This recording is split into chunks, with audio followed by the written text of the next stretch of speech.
So yung magandang araw mga lods, this is Legendary TV. So for today's video mga lods, meron akong dalang Gulf Oil. Ayan, syempre meron tayong di ko alam kung anong tawag dito, air filter ba to?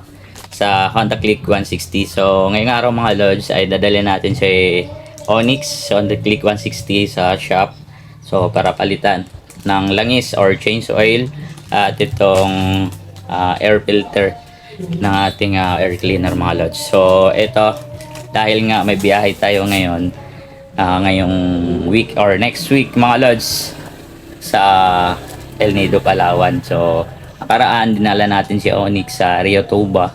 So pagbalik namin dito, nag-indicate na doon sa kanyang monitor yung oil change. So kaya ngayong araw ay mag-change oil tayo gamit natin yung Gulf Oil mga lods.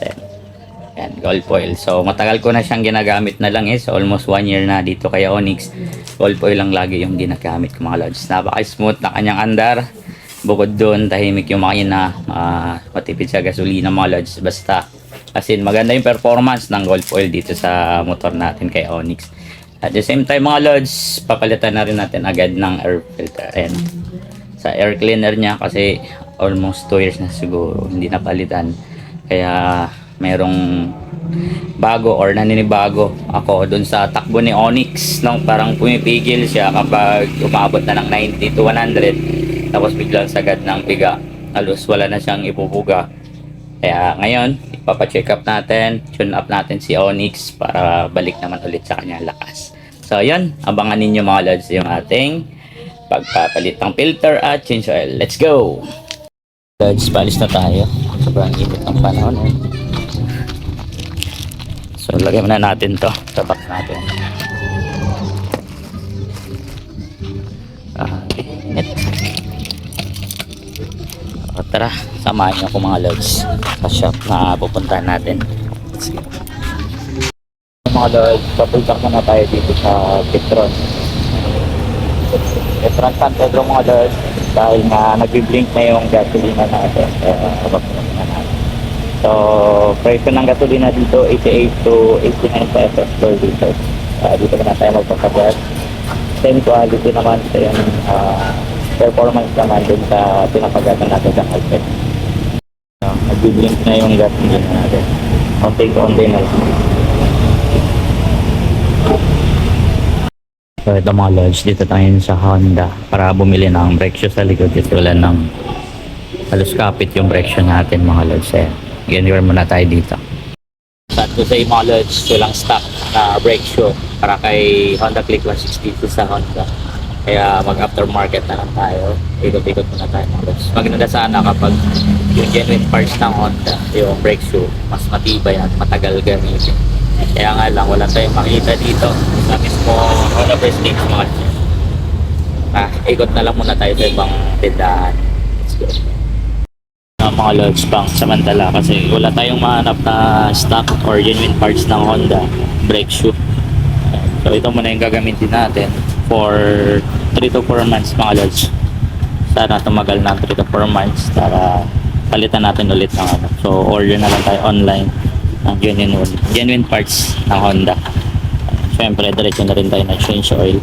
Yung nabili ko lang is Pride Scooter Plus ng Gulf Oil 10 W40. So, synthetic technology oil molds. So, nabaklas na rin yung ating motor sa change oil natin. Mapansin ninyo mga lods, naka full adjust na yung version natin ngayon. Sobrang haba. Grabing adjust na, sagad na yung adjust natin. Yung gulong natin, pwede pa naman. Very lipo yan. Mga lods, yung itsura ng brake shoe natin pagtanggal. Sobrang nipis na tingnan. Halos sobra na kalahati yung kinain. Kalapit na sa bakal yung food niya. Tapos sobrang dumi niya mga lods. Kapal. Kapal yung dumi. Kaya kailangan na talaga ng palitan. So ito, ipapalit natin. So ayan mga lods, napalitan na natin ng bago brake shoe. Ayan.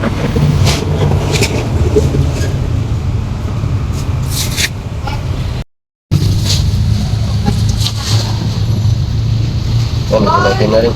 Itim na rin. So ito mga lods ay magti-change ulit. Change oil naman tayo. Ayan. Malinaw pa naman yung langis. Kita nyo naman.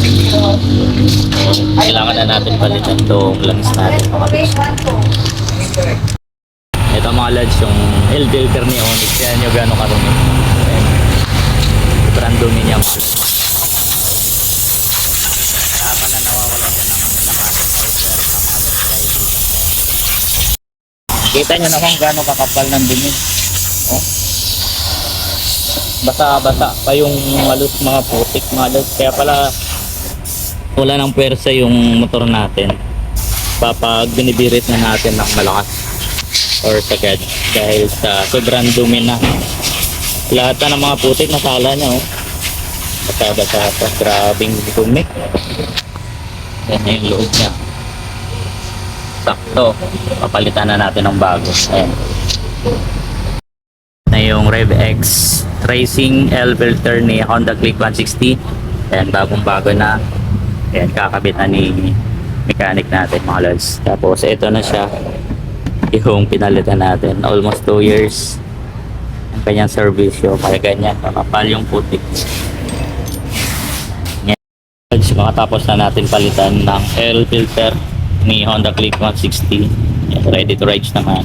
Yan yung dati yung stock na L filter ni Honda Click 160. So ngayon ay sasalin na rin ng langis no? Tapos natin ng baba ng langis natin. So sasalin na ng syempre Gulf oil mga lods yung papalitan natin yung langis para condition ulit sa long rides si Onyx. So, sa mga nagtatanong mga lods kung ilang ml yung langis ng Honda Click 160, ayan mga 800 ml lang po yung kanyang langis para sa mga baguhan at di pa alam kung ilang ml yung langis na nilalagay dito sa mismong Honda Click 160 mga lods. 800 lang po yan. Ayan.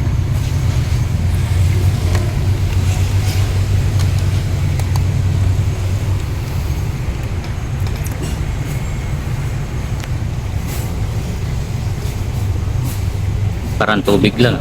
Yeah, lang. Synthetic. Polysynthetic oil kasi yan mga lods. Kaya para siyang tubig lang pag nilagay natin.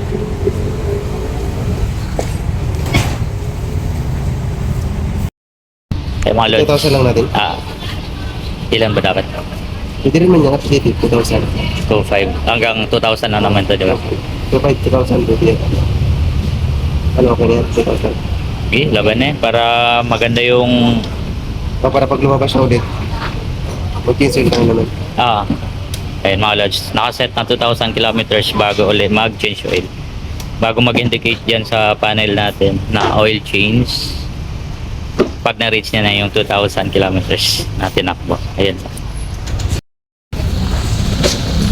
Tahimik na ng makina niya mga lods kasi nang gawa ng opening L filter. Ayan.